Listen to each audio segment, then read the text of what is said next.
Welcome into Duval Daily, presented by GenJag.com. I'm Jordan Lugo. Thank you so much for tuning in here on Thursday, September 21st. We are turning the page, no longer talking about that Week 2 loss. We are here to preview the Jaguars and Texans in Week 3. The Jags are fired up to get back out there. I'm fired up to get into this matchup. It's a home divisional showdown against an extremely young Houston Texans team in Week 3 for the Jaguars here. The Texans are a new-look team, but they come in with a 5-game winning streak on the road against the Jaguars, whether that be in Jacksonville or in London. It's been 5 straight times that the Jaguars have hosted the Houston Texans, 4 of those being in Jacksonville, that they have lost at home. It's time for the Big Cats to defend the bank in 2023 for the first time, right? Everbank Stadium, the newly renamed. It's time for the Jaguars to take care of business in front of their home fans. They weren't able to do it last year. It was a really ugly contest for the Jags last year that they should have won in Jacksonville. But it's time for the Jags to defend the bank. After what a remarkable defensive showing that they had in Week 2, and an absolute stinker and inexcusable offensive performance in Week 2 against the Kansas City Chiefs. It wasn't a lot of what the Kansas City Chiefs did, honestly, outside of Chris Jones. It was a lot of the Jaguars not executing at a high level and making mental mistakes and physical mistakes. So, Jaguars need to get back out there and have a good showing in Week 3. They are favored by 9 at home with an over-under of 44.5. I'm really excited to get into this matchup here. Jaguars offense versus Texans defense. The Texans defense is led by DeMeco Ryans, their new head coach. Came over from San Francisco, obviously spent a ton of time in Houston as a player, as a former linebacker, had some great years there. But they're going to be emulating the same defense that he had in San Francisco. Obviously not the same level of talent right now on that side of the ball for the Texans. The 49ers defense is absolutely loaded, but there is talent for the Texans. You'll see a lot of different looks from them. They play fast. They play aggressive. You'll see a lot of wide 9 where you get those edge defenders out there super wide against the pass in those clear pass rushing situations. Give their guys some space to build up some speed to power, speed around the edge. And obviously Will Anderson, they drafted him in the first round this year, traded back up to get him after drafting C.J. Stroud. He is the real deal, no doubt about it. He's got the speed to power. He's got great balance. He is going to be a really good player in this league for a long time. And it's going to be rookie on rookie over on the right side of the offensive line for the Jaguars. Got Anton Harrison starting for them. He's going to be lined up against Will Anderson. Will Anderson primarily aligns on the defensive left side. Anton Harrison on the offensive right side. They're going to be going head-to-head, and I think that's popcorn for me, right? I love seeing these highly drafted rookies. They're super talented guys. Both of them bring an impressive skill set to the field. I think that they're gonna have a good matchup over there. I think that Anton Harrison should be able to hold his own. We'll see how it plays out, but I think that's going to be a really fun matchup. You've seen Malik Collins have success against the Jaguars on the interior before as a pass rusher, but the Jags have faced him as well in the past, so we'll see how he plays. He hasn't had a tremendous season so far. It is only 2 games in, though. The linebackers are super interesting because you have Denzel Perryman. He's been starting, but he has a wrist, did not practice Wednesday. We'll see how that plays out for him. But you have Henry To'o, who was kind of a forgotten man last year coming out of Alabama, who rejoined Christian Harris, who he played with the year prior, both of those guys being Alabama Crimson Tide players. Henry To'o, they've been having some success with him, blitzing him. Christian Harris, he's still kind of trying to get there, but he's a freak athlete. Again, if Denzel Perryman's not out there, those guys are going to be tasked with a lot, especially in the run defense department. At safety, they've been without their top guys early this year, but it looks like Jimmy Ward should be back. That would be a huge get for them. He's one of those players that DeMeco Ryans brought over with him from San Francisco, a guy that can really kind of get that secondary all moving in the right direction. But no Jalen Petrie as well. He was a rookie last year, a guy that is extremely talented, a playmaker. You just put him out there and tell him go find the football, and Jalen Petrie does that at a high level. It looks like he's still not likely to play in Week 3, so that's not good for the Texans. In the secondary, Derek Stingley, he's doing very well in coverage in his second year. Big fan of his game. He has all the talent in the world. Steven Nelson opposite him has been playing well, and Tavier Thomas been playing great ball. He's been playing good ball for them for a couple years now from the slot, but He also missed Wednesday practice with a hand injury. Will he be able to participate in this contest? Not sure. The Texans' injury list is lengthy this week. There's no doubt about that. But as a whole, this team has struggled to tackle. They've struggled to run consistently, right? But it is early. They can improve in those departments. We'll see how it plays out. I think their first two games on paper are a lot different than what they're going to see against the Jacksonville Jaguars, right? In week one, you faced, a team that wanted to run the ball more than throw it, and they did. The Baltimore Ravens, they built up a lead and they just kind of sat on the ball, ran the ball a ton. And then in week two, you had Anthony Richardson for a little while, and then Gardner Minshew comes in and he's able to kind of just knife the Texans defense to death there. The Colts put up a bunch of points and got a win. So I don't think either of those offenses really prepared them for what they're going to see in week three with the Jaguars. This is their first big test as a pass defense unit, in my opinion. It really is. And if ETN can get going as well, as I mentioned, the Texans have kind of struggled against the ground game. If ETN can get going, it could be curtains for the Texans, right? If you get ETN going and you have your pass offense going for the Jaguars, it's going to be really tough for this Texans team to hang around. I think it's a favorable matchup for the Jaguars, point blank. Even coming off such an ugly performance on offense, they were just a couple plays away here and there, the Jaguars were, against the Chiefs, from winning that football game, from completely changing the narrative. But they didn't get that job done. Now they have to go and reprove themselves against the Houston Texans again this week. The Texans just have so much youth and inexperience on defense. Doug Peterson is going to throw so much at them.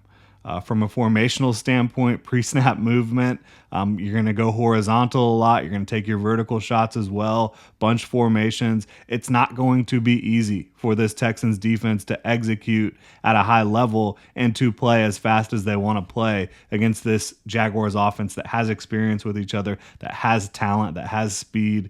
It's going to be an interesting matchup. I think the Jaguars offense should be able to have a good day against a Texans defense that I think is heading in the right direction, but is not at their final destination yet. And then looking at the Texans offense, Bobby Slowick, he came over with D'Amico Ryans from San Francisco, and he's going to try to emulate the San Francisco offense, the Kyle Shanahan style scheme, They drafted C.J. Stroud with their top pick. I'm a big fan of C.J. Stroud. I think that he's going to be a good quarterback in this league. I think you've seen some good things from him over the first couple weeks. I also love Dameon Pierce, right? He's a guy that hasn't had the best go of it so far in 2023, but an incredibly talented running back at the University of Florida, a guy that brings power, that brings tackle breaking ability, contact balance. He just plays with his hair on fire. And you saw that last year when he came to Jacksonville and ran all over the Jaguars at the end of the game to cement that game for the Houston Texans. I love what he brings to the table. And the Jaguars defense, they're going to have to bring their hard hats. The linebackers, the defensive line, safeties, corners, you have got to bring it against Dameon Pierce. Otherwise, he's going to hurt you. He's going to make you look like a fool out there. He did that to the Jaguars defense last year. You got to avoid that here in week three.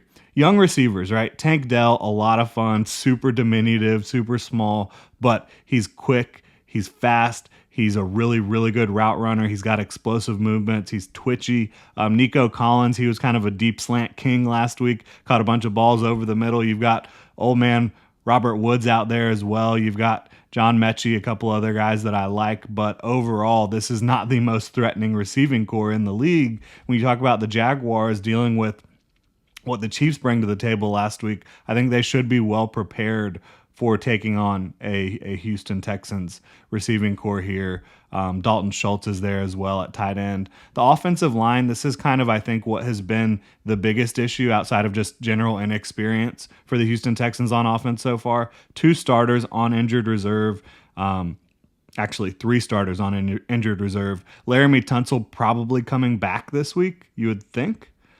He did practice in a limited fashion on Wednesday. So if they get their left tackle back, that's a big bump for them, but still a lot of other stuff going on for the Texans in terms of injuries on that offensive line.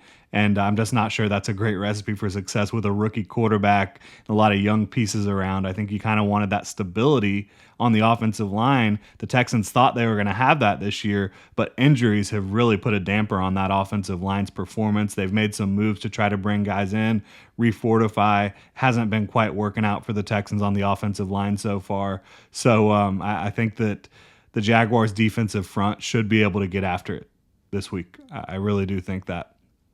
I just don't think right now, with all the newness, all the youth, and the injured offensive line, that they pose a major threat. The same type of threat that even the Colts posed in Week 1, or obviously the Chiefs in Week 2. But I think C.J. Stroud is going to be a very good quarterback, as I said. I just don't think he's there yet.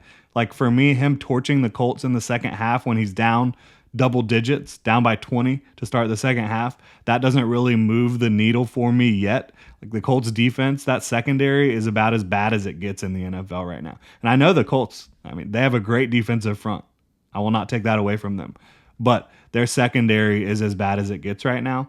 And so I'm not willing to just say that C.J. Stroud has arrived after that type of performance. Let's see him do it against a veteran Jaguars defense this week, and then we can talk. Hopefully you won't see that. The Texans, they are well coached. They have a lot of talent in certain places.